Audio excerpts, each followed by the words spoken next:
Today we're going to work on our ABC bike safety checks.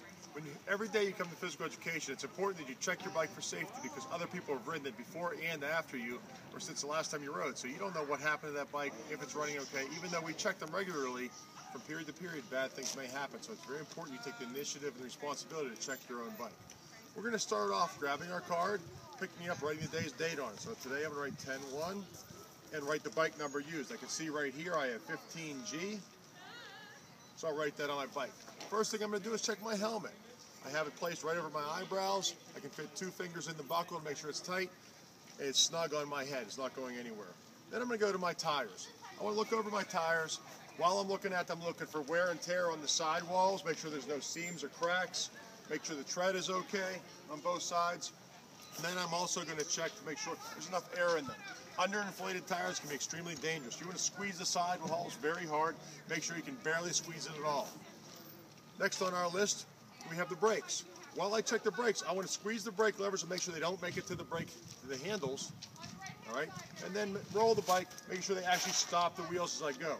At the same time I'm checking those brakes, I want to check the front brake, the left side, and squeeze it and wiggle back and forth to make sure the headset is nice and tight in the frame of the bike.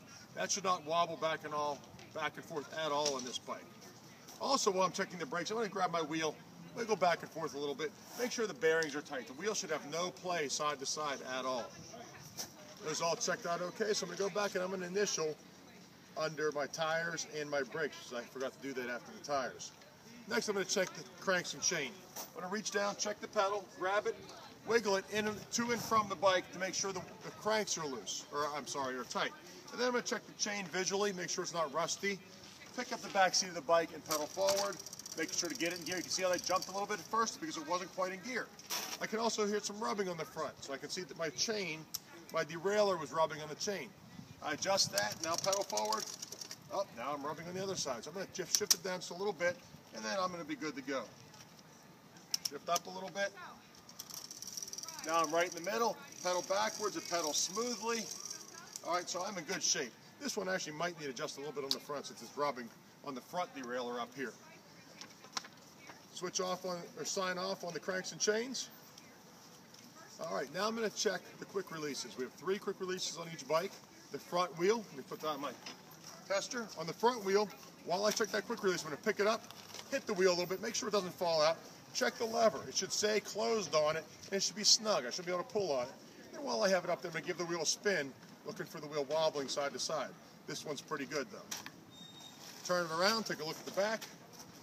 Check the quick release lever again. It's snug. Make sure it says closed. Give it a little push, it doesn't pop out, and then spin the wheel, making sure that there's no wobble side to side on that wheel either. The third quick release lever is located at the seat. If you remember from the bike fitting segment, we want to worry about the top tube as far as size goes, but as long as once we have the right size bike, we can adjust it to fit our size. So all you're going to do is open this lever. Sometimes they're a little hard, you have to put muscle grease into it, and then lift the seat up or down accordingly, making sure you don't overextend the seat beyond the safe part. Then squeeze that back down. If you have trouble, you can loosen up the nut on the other side. If I take a quick look at that. There's a nut on this side we can finger loosen or tighten. All right, to make it easier to open and close it down, and now we should be good to go. Once I've done all those things, I'm going to get on the bike, take it for a ride around the grassy area, nice and smooth, gentle loop, and while I do, pedaling softly and shifting through all my gears to make sure they shift properly. Any problems I find, I'm going to talk to the teacher, let them double check it.